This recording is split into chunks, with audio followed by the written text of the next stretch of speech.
Hello students, today we will study chapter 3 motion in a straight line। आपने 2 chapter पढ़ लिया, उसके बाद आपका 3rd चैप्टर है motion in a straight line।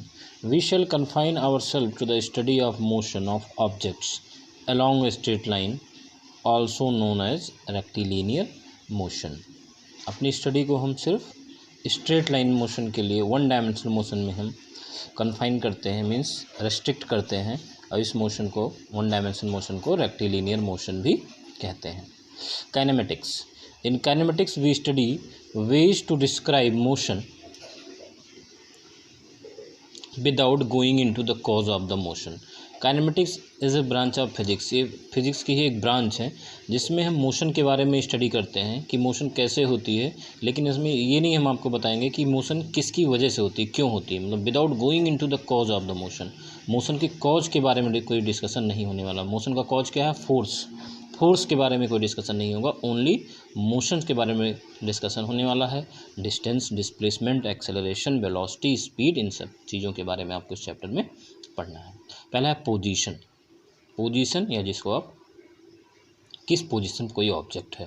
In order to specify position we need to use reference point and set of axis. हम किसी भी ऑब्जेक्ट की पर्टिकुलर टाइम पर किस पोजीशन को जानने के लिए एक रेफरेंस पॉइंट लेते हैं, मतलब कहाँ से उसने चलना स्टार्ट किया या उसके रिस्पेक्ट में वो किस पोजीशन पर है, और एक सेट ऑफ एक्सिस को भी लेते हैं। तो यहाँ पर हमने रेफरेंस पॉइंट को एट ओरिजिन टेक किया है, सेट ऑफ एक्सिस है आपकी coordinate axis X, Y and Z. Path length और distance, the total path length covered between initial and final position is called distance. ये सब आप पढ़ चुके हो पहले, बहुत ज़्यादा इसमें डिटेल में नहीं जाएंगे। कि जो इनिशियल पॉइंट से, इनिशियल पोजीशन से फाइनल पोजीशन के बीच की जो टोटल पाथ लेंथ होती है उसे आप डिस्टेंस कहते हो।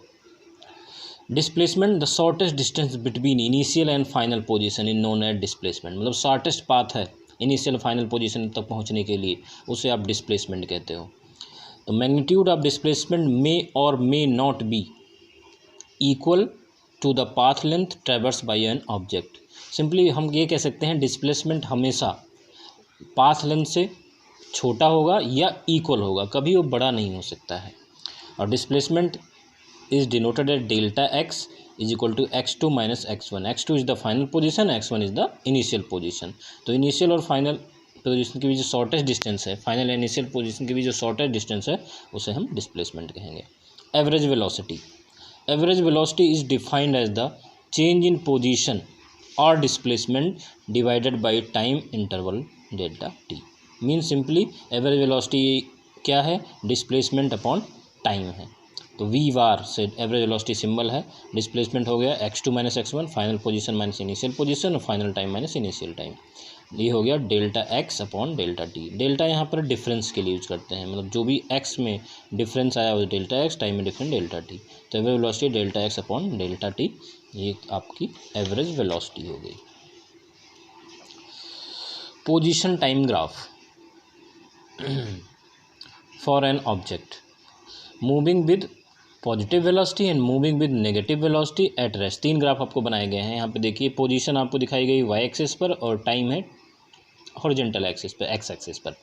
तो पोजीशन टाइम ग्राफ जो आपका ये स्ट्रेट लाइन है, आप देख सकते हो कि जैसे जैसे टाइम इंक्रीज हो रहा है, डिस्टेंस या डिस्प्लेसमेंट आपका पोजीशन बढ़ती जा रही है। तो ये ऑब्जेक्ट है मूविंग विद पॉजिटिव वेलोसिटी। दूसरे में आप देखिए जैसे जैसे आप टाइम बढ़ाएंगे वेलोसिटी डिक्रीज हो रही है, डिक्रीज नहीं हो रही, एक तरीके से डिस्टेंस डिक्रीज हो रहा है, तो वेलोसिटी को हम निगेटिव कहेंगे। यहाँ पर देखिए टाइम इंक्रीज हो रहा है लेकिन पोजीशन उसकी फिक्स है, ऑब्जेक्ट एट रेस्ट। तो ऑब्जेक्ट यहाँ पर रेस्ट में है, यहाँ निगेटिव वेलोसिटी, यहाँ पॉजिटिव वेलोसिटी। ध्यान रहे ग्राफ जो भी बने हैं ये पोजीशन और टाइम के बीच में है, डिस्प्लेसमेंट और टाइम के बीच ग्राफ ड्रॉ किए गए हैं।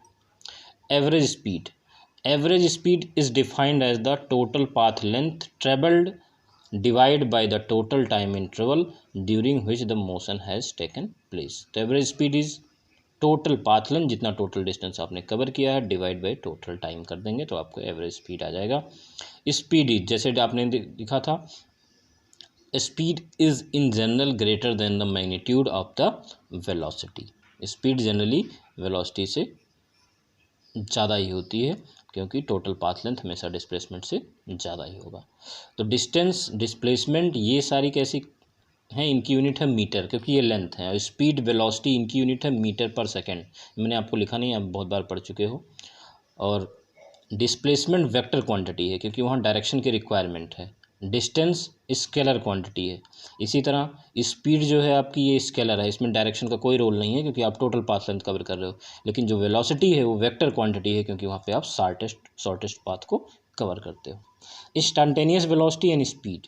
द इंस्टेंटेनियस वेलोसिटी, इसका मतलब है वेलोसिटी एट एनी इंस्टेंट, किसी पर्टिकुलर टाइम पर, मतलब T is equal to something 5 second, 3 second, जो भी आप चाहते हो, उस पर्टिकुलर इंस्टेंट पर जो वेलोसिटी होगी उसे हम इंस्टेंटेनियस वेलोसिटी कहेंगे।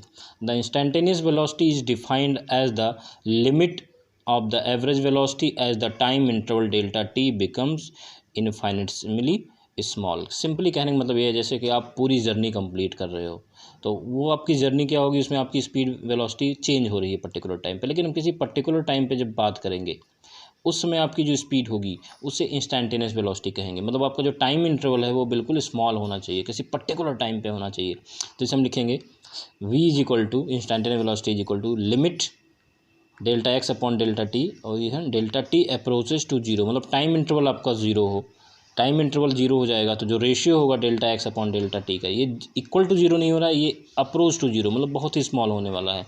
तो इसे हम कैलकुलस में लिखते हैं D X by D D T of X, मतलब differential of displacement with time, this is called the velocity. तो यहाँ से आपको ये बहुत इंपॉर्टेंट रिजल्ट है।